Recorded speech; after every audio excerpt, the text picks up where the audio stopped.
Hello, good morning students. Today in 11th class mathematics we are continuing our discussion on probability.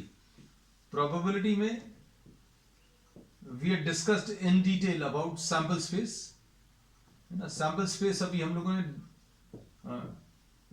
describe किया था previous class में in detail.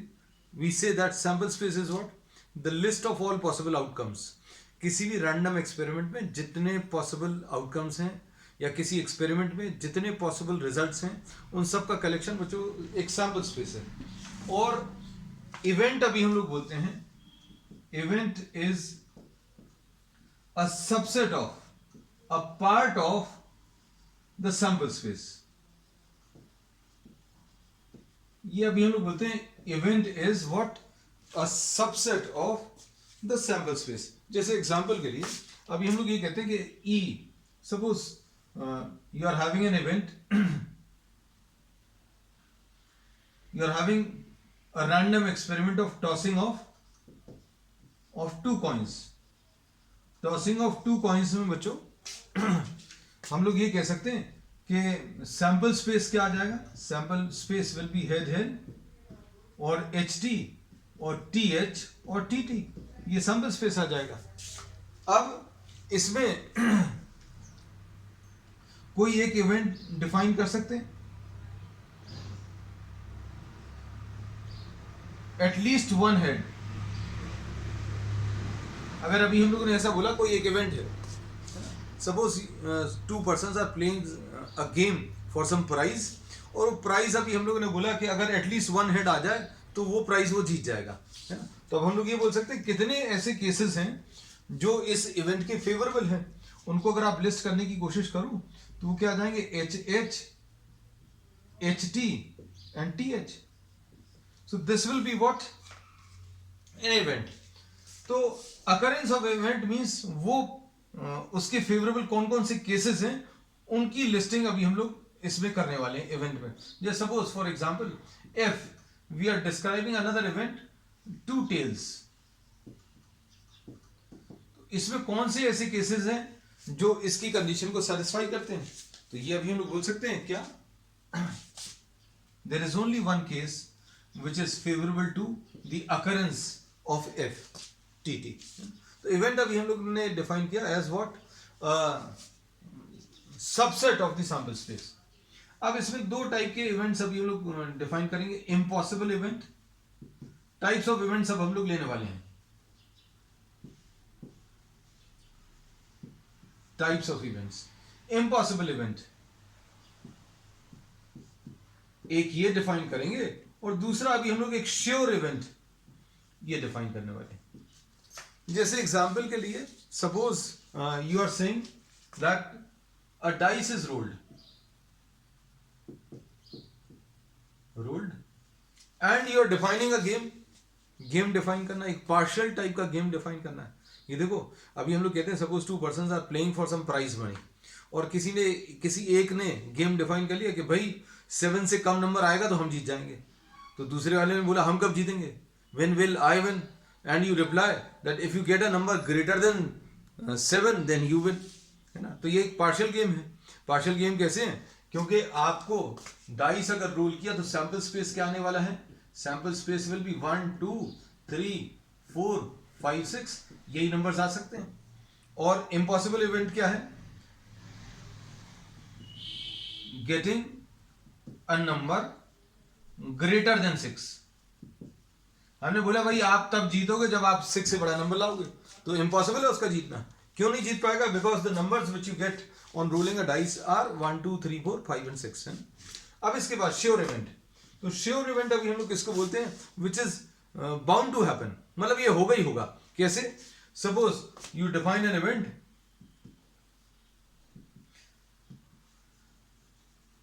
Getting a number smaller than और equal to 6।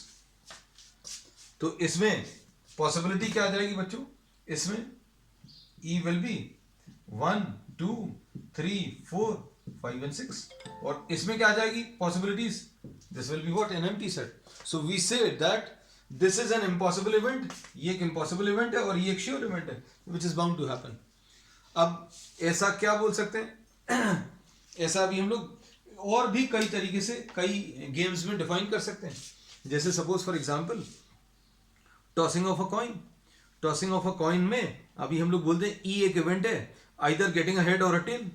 कहने लगे prize मुझे कब मिलेगा, जब हेड आ जाए या टेल आ जाए तो प्राइज मिल जाएगा, मतलब डेफिनेट हम प्राइज जीतेंगे. दूसरे वाले ने कहा when will I win. So the win for the other one is defined as what, if you get a number lying between 1 and 6. Coin को टॉस किया और कंडीशन क्या रख दी, 1 और 6 के बीच का कोई नंबर आ जाए तो नंबर तो आएगा नहीं, क्योंकि either you will get a head और अ टेल, है ना. तो ये पार्शियल टाइप की गेम्स हैं जिसमें हम लोगों ने एक श्योर इवेंट और एक इम्पॉसिबल इवेंट डिफाइन किया. चलो नेक्स्ट इसके बाद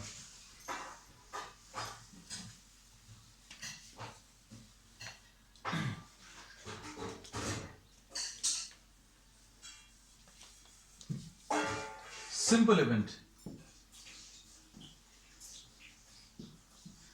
तो सिंपल इवेंट अभी हम लोग किसको बोलेंगे,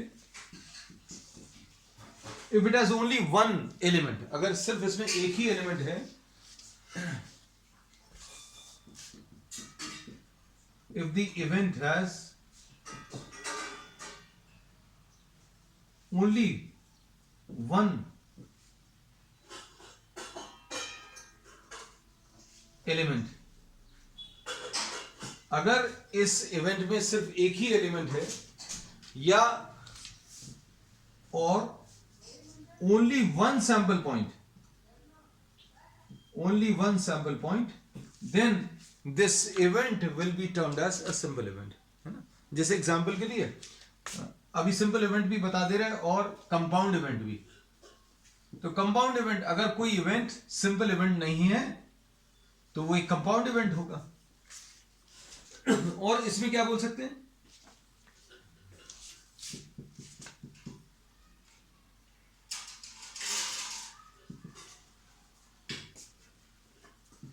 more than one sample point,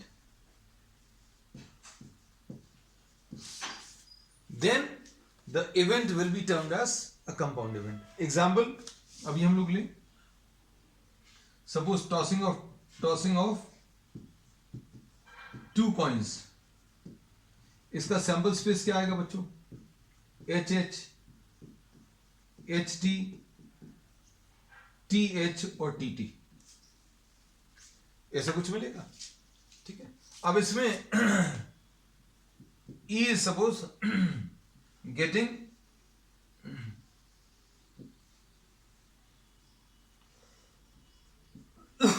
two heads, तो ये एक सिंपल इवेंट है.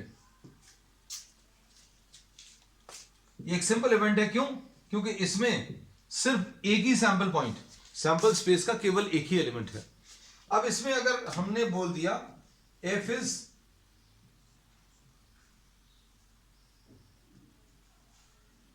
गेटिंग वन हेड, तो इसमें head on the first, tail on the second, और tail on the first and head on the second. तो ये कंपाउंड इवेंट है. तो इसमें दो सैंपल एलिमेंट्स हैं, सैंपल स्पेस के दो एलिमेंट्स इन्वॉल्व हैं. अब नेक्स्ट इसके बाद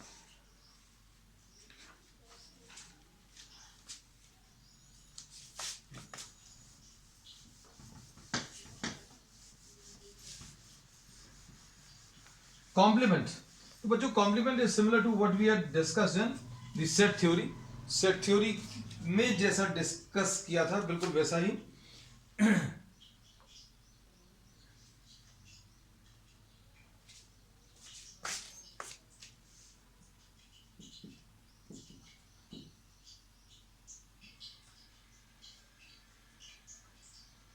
नेक्स्ट टाइप जो अभी हम लोग ले रहे हैं बच्चों, वो complementary event. E is suppose any event, then E not happening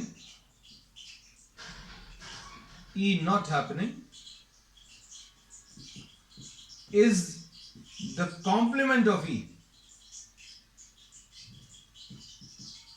E not happening, अगर E नहीं हो रहा है ई का होना हम लोगों ने ई इवेंट बोल दिया, E not happening will be termed as what, the complement of E, और इसको अभी हम लोग ई डैश से रिप्रेजेंट करते हैं। कॉम्प्लीमेंट को बच्चों अभी हम किससे, ई डैश से रिप्रेजेंट करते हैं, और इसको अभी हम लोग नॉट ई भी बोलते हैं या फिर ई बार भी बोलते हैं। तो किसी भी तरीके से अभी हम लोग इसको रिप्रेजेंट करते हैं। अब हम आपको इसको एक एग्जाम्पल की मदद से क्लियर करते हैं। जैसे suppose once again we take an experiment, tossing of 2 coins, tossing of 2 coins ले लीजिए। अब इसमें सैंपल स्पेस क्या आ जाएगा, H H, H T, T H और टी टी, ऐसा कुछ आएगा। अब इसमें E is getting 2 heads, तो ये क्या आ जाएगा बच्चों, देखो ध्यान से, getting 2 heads ये आएगा, ठीक है। E not happening, complement of E, ये कैसे मिलेगा, मतलब एक कॉइन को टॉस किया, कॉइन को टॉस करने में 2 हेड्स आना, इसको E बोला। E नॉट हैपनिंग क्या आ जाएगा, ई नहीं हो रहा, मतलब 2 हेड्स नहीं आ रहे। 2 हेड्स अगर नहीं आ रहे तो क्या आएगा, एच टी हो सकता है, टी एच हो सकता है, या टी टी हो सकता है। This is what E complement, ठीक। फिर इसके बाद है बच्चों नेक्स्ट, इसमें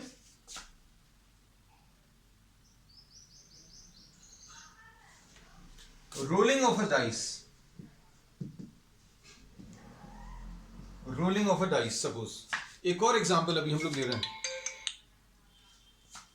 इसमें suppose E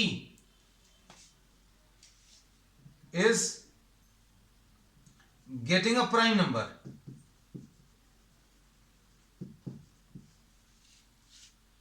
E is what, getting a prime number। तो प्राइम नंबर अगर आ रहा है, अगर किसी डाइस को रोल कर रहे हो, तो डाइस को रोल करने में सैंपल स्पेस क्या आ जाएगा बच्चों,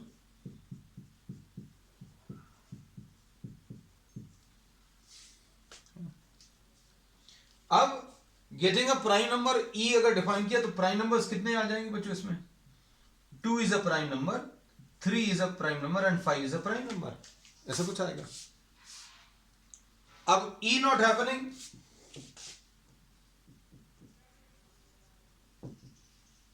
मतलब कॉम्प्लीमेंट ऑफ E, मतलब प्राइम नंबर नहीं आ रहा है। प्राइम नंबर अगर नहीं आ रहा मतलब क्या आ जाएगा, 1, 4 एंड 6। तो ये 2 एग्जांपल्स अभी हमने दे दिए किसके, कॉम्प्लीमेंट्री इवेंट्स के, ठीक। चल अब नेक्स्ट इसके बाद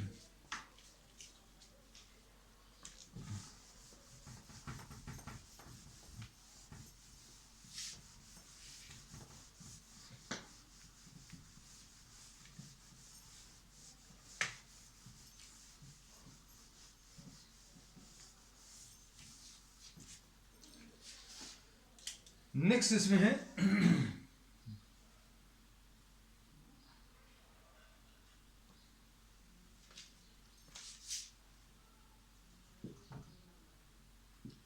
इवेंट ए और बी। नेक्स्ट टाइप का इवेंट बच्चों अभी हम लोग बता रहे हैं कौन सा, द इवेंट ए और बी।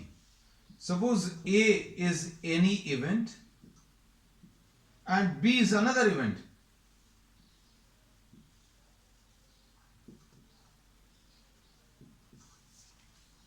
तो इसके कुछ एलिमेंट्स आएंगे, बी के भी कुछ एलिमेंट्स आएंगे। ए और बी विल बी व्हाट,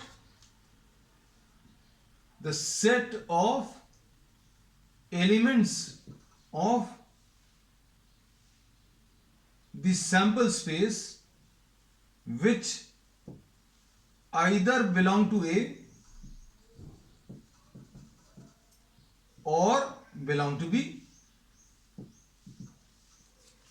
हम लोगों ने इसमें क्या बोला है कि ऐसे एलिमेंट्स अब आपको लेने हैं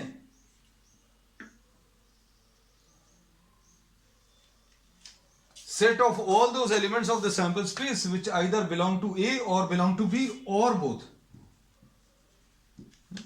इसको भी अभी हम लोग एक्सप्लेन कर दे रहे हैं. जैसे suppose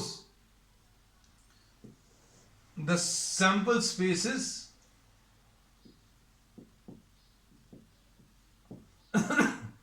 the sample spaces the numbers from 1 to 10, 1 से लेकर 10 तक है ना. और A आपको एक इवेंट बोल दिया. Suppose there are some tickets which are numbered from 1 to 10 है ना.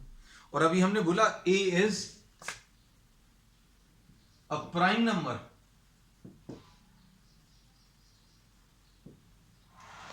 तो A प्राइम नंबर अगर है तो A में कौन कौन से एलिमेंट्स आ जाएंगे? 2 आ जाएगा, 3 आ जाएगा, 5 आ जाएगा, 7 आ जाएगा है ना. ये आ जाएंगे.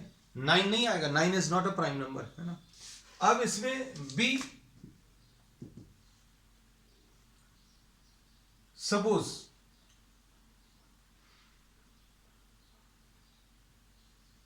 Even number. इवन नंबर क्या आ जाएंगे? 2, 4, 6, 8 एंड 10. तो A और B ये क्या आ जाएगा? either belong to A or belong to B. तो ये 2, 3, 4, 5, 6, 7, 8 एंड 10. बिल्कुल वैसे ही है जैसा अभी हम लोग ने सेट थ्योरी में पढ़ा था. अब इसी टाइप से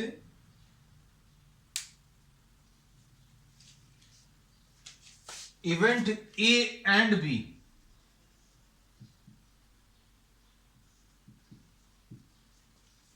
अब हम लोग नेक्स्ट ले रहे हैं इवेंट A एंड B. अब A और B को अभी हम लोग A यूनियन B जैसा भी लिख सकते हैं. ये याद रखना, ये अभी हम लोगों ने यूज भी किया सेट थ्योरी में. A एंड B अगर इवेंट है तो this will be set of elements of the sample space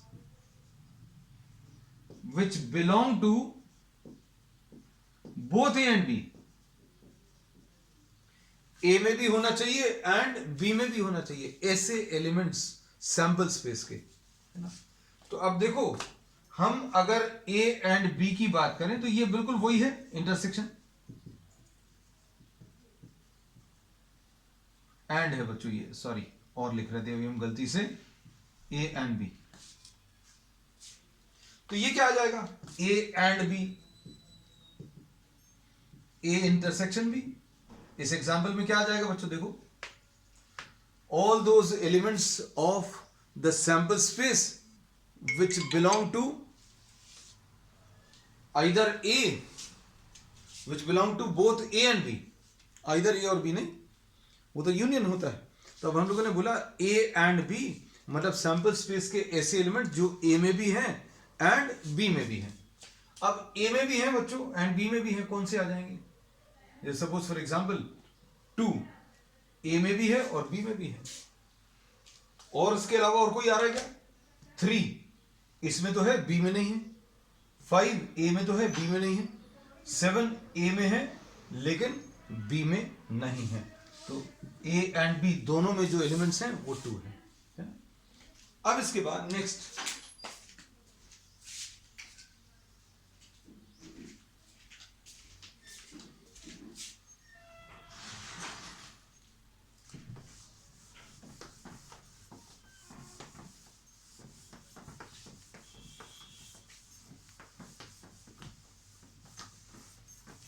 बहुत सारी चीजें बच्चों हम लोग डिफाइन करें और बहुत सिमिलर हैं. किसके? These are similar to what we have studied in the set theory. फिर नेक्स्ट है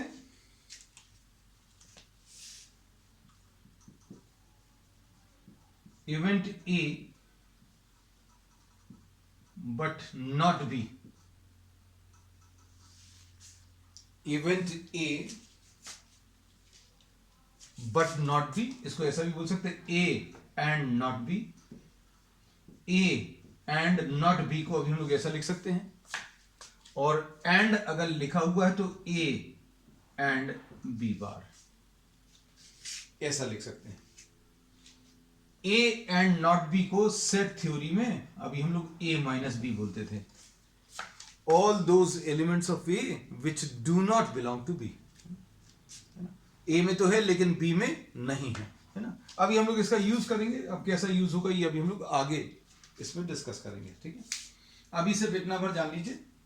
अब इसमें बहुत इंपॉर्टेंट एक टर्म है अब आगे,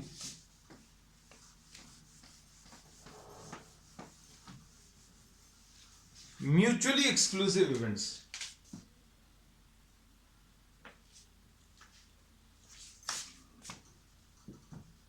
mutually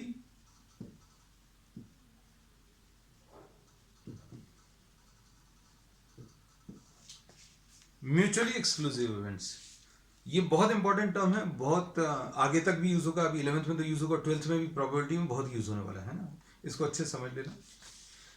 Two events are said to be mutually exclusive if one of them happens and the happening of the one or the first rules out the happening of the other। मतलब अगर A और B दो events हैं और इसमें से A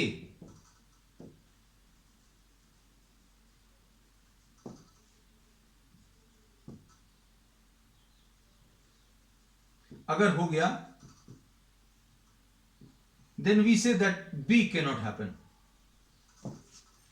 तो ये दोनों इवेंट्स को अगर A का अकरेंस हो रहा है, ऐसा पता चल गया, occurrence of A rules out the possibility of happening of B or occurrence of B, then we say that A and B are mutually exclusive। Example देखो बच्चों, एग्जाम्पल में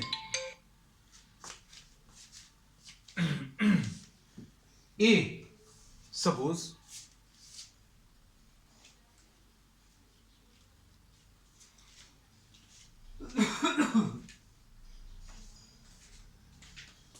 सपोज ए इज, हम बहुत सारे एग्जाम्पल्स लेकर चीजों को बताएंगे, है ना, इसको समझना अच्छे से। A is suppose getting a red card,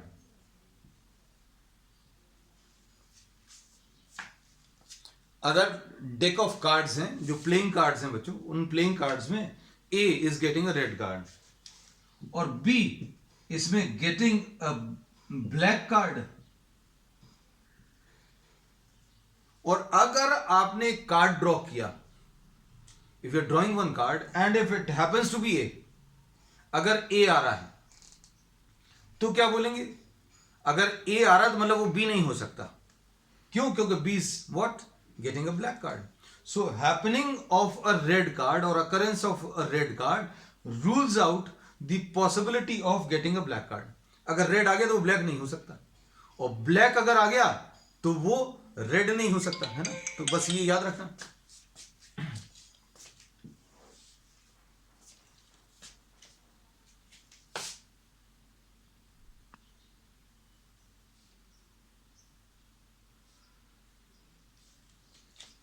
suppose A is, एक और एग्जाम्पल, अच्छा इसमें पहले तो डेफिनेशन लिख दें।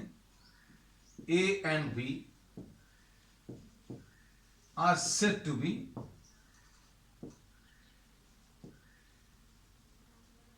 mutually exclusive if the occurrence of one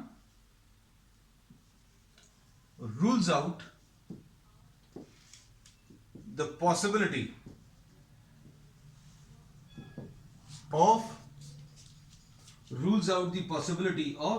the occurrence of other।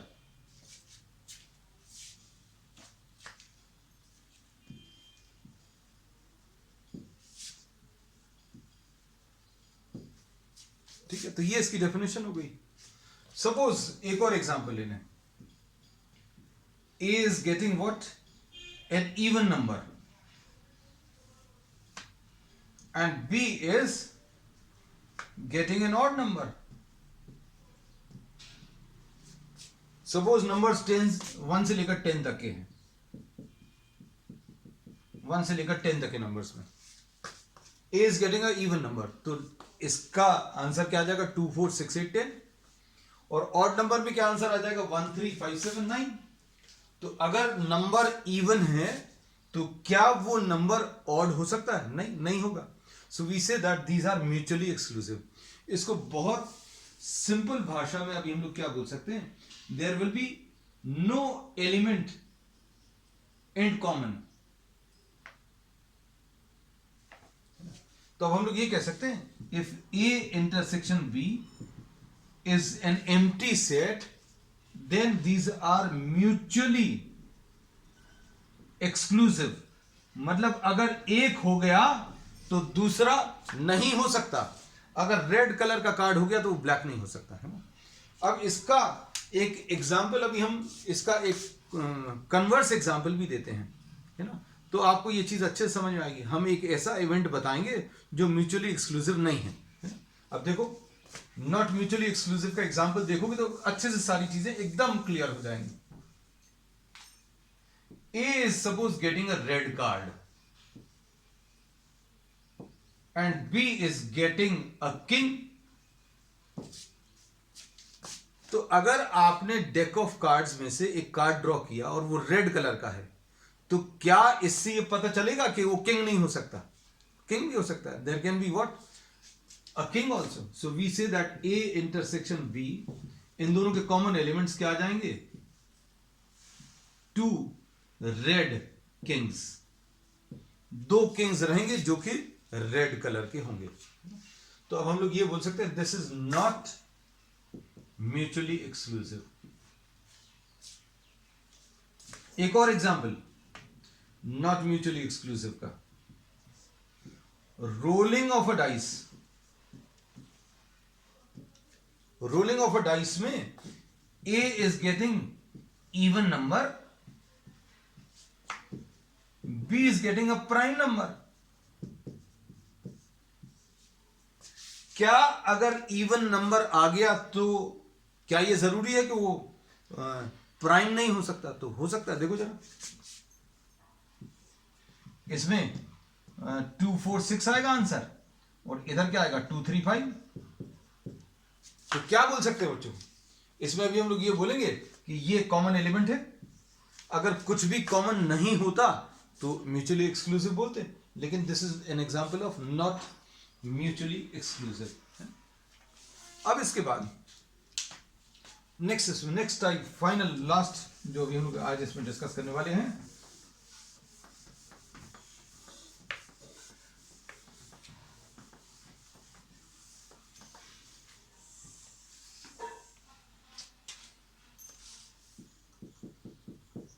Exhaustive events. अगर कुछ इवेंट्स को मिलाकर पूरा सैंपल स्पेस एग्जॉस्ट हो जाए, खत्म हो जाए, तो वो सारे इवेंट्स को मिलाकर अभी हम लोग बोलते हैं एग्जॉस्टिव इवेंट्स बनते हैं, है ना। मतलब अभी हम लोग बोलते हैं कि suppose A is getting what, a red card, B is getting what, a black card. A and B together, A plus B दोनों को मिलाकर क्या आ रहा है? सैंपल स्पेस आ रहा है। तो ये एग्जॉस्टिव इवेंट्स हो गए। मतलब कार्ड या तो रेड होगा या ब्लैक होगा, और उसके अलावा कुछ और हो नहीं सकता, है ना। तो ये एग्जॉस्टिव है, मतलब सारी पॉसिबिलिटीज अगर खत्म हो जाए, है ना। जरूरी नहीं है 2 ही इवेंट्स एग्जॉस्टिव होते हैं।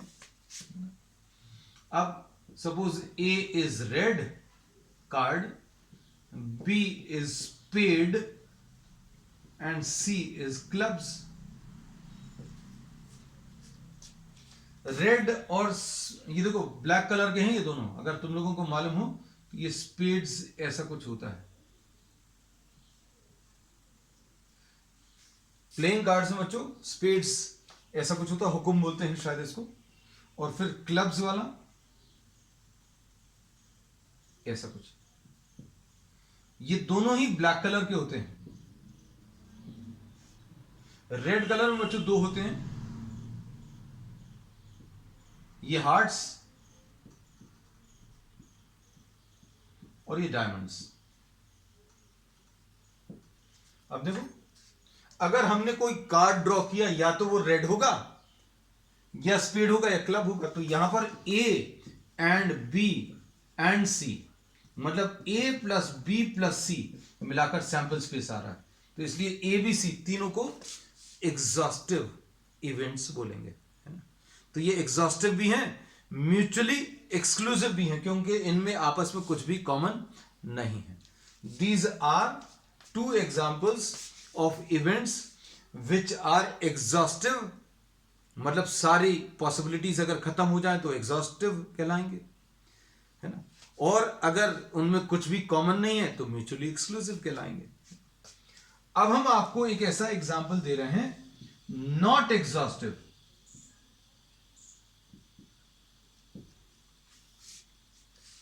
जैसे ए है, रेड कार्ड है और बी स्पेड है, तो ये बच्चों ये दोनों जो हैं एग्जॉस्टिव नहीं है. एग्जॉस्टिव क्यों नहीं है? क्योंकि अगर कोई कार्ड निकाला, रेड होगा, मान लीजिए रेड नहीं है, स्पेड होगा, मान लीजिए स्पेड भी नहीं है, तो और कुछ हो सकता है क्या? तो यस, क्लब्स हो सकता है. तो सारी पॉसिबिलिटीज अभी खत्म नहीं हुई. ए और बी दोनों मिलाकर 26 कार्ड्स इसके होंगे, 13 कार्ड्स इसके होंगे, तो 26 प्लस 13 39 हुए. 13 अभी भी बचे हुए हैं. कौन से वाले? क्लब्स के. So therefore we say that these events are not exhaustive, but these are mutually exclusive. Mutually exclusive तो है, क्यों? क्योंकि इनमें कुछ भी कॉमन नहीं है. रेड और स्पेड में कुछ कॉमन नहीं है. ठीक. तो एग्जॉस्टिव किसको बोलते हैं बच्चों? एग्जॉस्टिव अगर E1 and E2 are exhaustive, then E1 union E2 sample space आएगा. अगर E1 and E2 and E3 exhaustive हैं तो E1 union E2 union E3 ये सैंपल स्पेस आएगा. अगर 4 इवेंट्स एग्जॉस्टिव हैं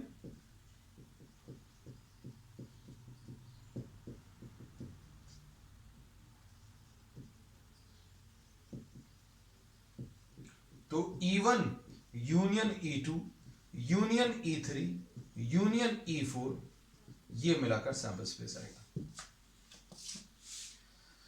So this is all about what the types of events which we will be discussing and using in probability आगे, है ना. अब इस पर बेस्ड बच्चों प्रॉब्लम्स अभी हम लोग डिस्कस करेंगे on the next one. That's all for today.